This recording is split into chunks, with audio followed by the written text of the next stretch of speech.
Hello everyone, এখন বাজে ঘড়ির কাঁটায় প্রায় 3:30। যাই হোক, দুপুরবেলা খেয়ে দিয়ে বেরিয়ে পড়েছি। আর আমরা ঘুরে বেরিয়ে এসে সেই ভিডিওগুলোই দিচ্ছি। তার জন্য তার পরপরই আমার দাদা বৌদিও চলে এসছে লন্ডন থেকে, ভাই মানে দাদার ছেলে। ওদের সাথে একটু ঘুরছি, মানে গেলাম দিদি বাড়িতে, কি করছি না করছি একটু একটু করে ভিডিও বানাচ্ছি। এগুলো তোমাদের সাথে পরে শেয়ার করবো। আজ হচ্ছে সানডে, আজ এখন যাচ্ছি দিদি বাড়িতে। দিদিদের গাড়ি আমাদের গাড়ি মিলে আমরা 3 ফ্যামিলি একটু ঘুরবো, বেড়াবো, রাতে খাওয়া দাওয়া করব, সেই উদ্দেশ্যে রওনা দিয়েছি। ঠিক আছে, সেই জন্য যাচ্ছি। দেখো এখন ঝিরিঝিরি বৃষ্টি হচ্ছে। এই 2 দিন প্রচুর গরম পড়েছে, প্রচুর। আমরা পাহাড়ে এত ভালো ঘুরে এসেছি না, বর্ষাকাল মানে কেউ বলবেই না। সত্যি করে পাহাড়ে যেটুকু যা বৃষ্টি হওয়া সেটুকু হয়েছে, এক্সট্রা বৃষ্টি কিচ্ছু হয়নি। কিংবা ওই হয় না লাগাতার বৃষ্টি, সেটাও হয়নি। আর এখানে এত গরম, গরমের পরে এই যে বৃষ্টি, এখন তো দেখা যাচ্ছে ঝিরিঝিরি বৃষ্টি। যাই হোক, কোনো প্রবলেম হবে না। আমরা একটু মলে ফলেই যাব আর খাওয়া দাওয়া করব। চলো যাই তাহলে। এই জন্য গাড়িতে বেশ অনেকটা বেরিয়ে পড়েছি। কখন থেকে বসে আছি, পুরো জ্যামের মধ্যে আটকে আছি। যেহেতু যশোর রোড দিয়ে যাচ্ছি আমরা, তেল নেব পাম্প থেকে, কিন্তু মনে হচ্ছে ভিআইপিতেই প্রচুর জ্যাম। সেই চাপটাই এখানে এসে পড়েছে। এবার নাগেরবাজার হয়ে যেতে হবে যা দেখা যাচ্ছে। কিন্তু এখান থেকে তো নড়তে পারছি না, এখান থেকেই নড়তে পারছি না, পুরো আধা ঘন্টা হয়ে গেল। 1 নম্বরে দাঁড়িয়ে আছি আমরা। কি অবস্থা, কখন কোথায় যাব কিছুই বুঝে পাচ্ছি না। ভিআইপিতে প্রচুর জ্যাম ছিল, নাগেরবাজার দিয়েই যাচ্ছি যাতে একটু তাড়াতাড়ি যাওয়া হয়। তাই হলো, কিন্তু বেশ তাড়াতাড়ি পৌঁছে যাব আশা করি। ফাঁকা আছে রাস্তা ঘাট, আর বৃষ্টিও টুপটুপ করে পড়ছিল। বর্ষাকালে বৃষ্টি তো হবেই। এই যে আমরা উঠে পড়েছি। কি বলছে? তা তোরা যাবে থাকবে, আমরা তো সেটেল করেছি যে আমরা এক গাড়িতে যাই, ওরা ভাই বোনরা এক গাড়িতে যাক, তাই না?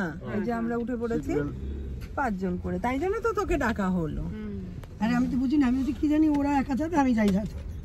ওরা একা যাবে কেন? ওরা তো 2 বোন আছে, 2 ভাই আছে, দিদি আছে তো, 2 দিদি। তোদের বৌদিরে পাঠাই দিতাম। না না, তা তোমারে পাঠাই। হ্যাঁ ঠিক। দিদি দরজা লাগেনি। আমারও মনে হলো আসতে দেওয়া হয়েছে। আসলে চেপে গেছে। এই দেখো আমাদের পুরো পোশাক কই রে, পোশাকের রাজা। পৌঁছে গেছি সাউথ সিটি মলে। এখন ঘোরার বেড়ানো করবো। এই তো পোশাক কমপ্লিটলি। দাদা বৌদি এবার এখানে ঢুকলো, কিছু কিনবে বৌদি? ওষা তুমি এটাই প্রথম আসলে তো আগে কেনাকাটার জন্য।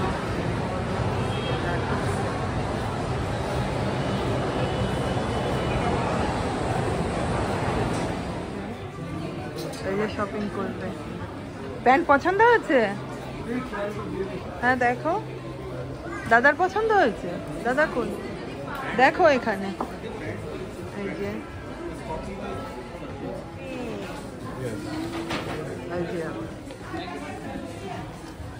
রিভাইস থেকে সব প্যান্ট কেনা নিয়ে ব্যস্ত। অফার চলছে যেহেতু, সেই জন্য তো সব আসবে কিনতে। অরূপের 2টো কেনা হয়ে গেছে অটোমেটিক্যাল। এবার তোরা তো পরে একদিন আসবি কিনতে। দাদা বৌদি কিনছে।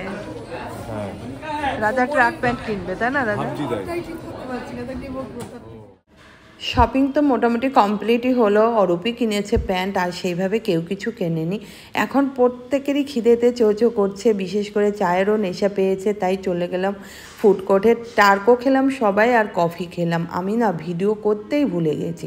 প্রত্যেকের জন্য একটা করেই আনা হয়েছিল টার্কো। এবার পিঙ্কি দেখাচ্ছে যে আমার এইটুক বেঁচে আছে, তুমি এখানে ভিডিও করো। 1.5 ঘন্টা, প্রায় 1-1.5 ঘন্টা বসে গল্প খাওয়া দাওয়া করছি। এই হয় সবার মধ্যে থাকলে না, ভিডিও করা, ভিডিও আপলোড করা, এগুলো বেশ আমার ভুলেই যায়। এই হচ্ছে আমার বৌদি, এই যে কফি খাচ্ছে, আর ওরা 2টো টেবিলে আমাদের বসা হয়েছে। আর এখন এই যে খাওয়া দাওয়া শেষে নেমে যাচ্ছি। এগুলো স্ন্যাক্স হিসাবে খাওয়া হয়েছে, আরও কোথাও যাওয়ার আছে ডিনার করার জন্য। কোথায় যাবো না যাবো তোমরা তো সেগুলো দেখতেই পাবে। আর এই সাউথ সিটি মলটায় দাদা বৌদিদের নিয়ে প্রথম গেলাম। তার আগে কোয়েস্ট মলে আর CC2 CC1 এগুলোতে তো যাওয়াই হয়। তাই আবার ভাইপো মানে পরিসরের খুব ভালো লেগেছে, বলছে খুব সুন্দর মলটা। আমি তাই তো আমরা তো মাঝে মধ্যেই আসি, তাই এবার ঠিকই করে রেখেছিলাম তোকে নিয়েও আমরা আসবো। চলে এসছি আমরা একদম গাড়িতে এত গল্প করতে খাওয়া দাওয়া চলবে।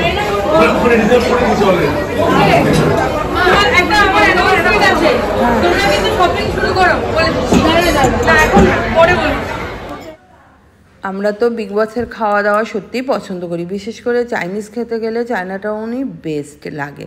আর প্রতিটা খাবার একই রকম, আমরা এগুলোই নিই, খেতেও পছন্দ করি। হরিদা রিক যায়নি, ওদের জন্য পার্সেল নিয়ে নিয়েছিলাম। সব কিছু তো সম্ভব হয়নি, ফ্রাইড রাইস আর চিলি চিকেন নিয়ে নিয়েছিলাম যাতে ওরা খেতে পারে। আর আমরা আমাদের মতো তো আগে স্ন্যাক্স খাওয়া দাওয়া করছি। কি ভয়ে জবা দেবো বলো তো, যখনই ভয়ে জবা শুরু করি তখনই ফ্লাইট যায়। কতবার কেটে কেটে ভয়ে জবারটা দেওয়া যায় বলো। আমার হয়েছে এই সমস্যা, একেতে ভিডিও লোকজন দেখে না, তারপরে আমার এত খাটতে হয় না। চলে এসেছি সোজা বাড়িতে, গল্প করতে করতে গাড়ির মধ্যে। আর রাজা গুড্ডু দুজনই রয়েছে, পিঙ্কি দাদা বৌদি।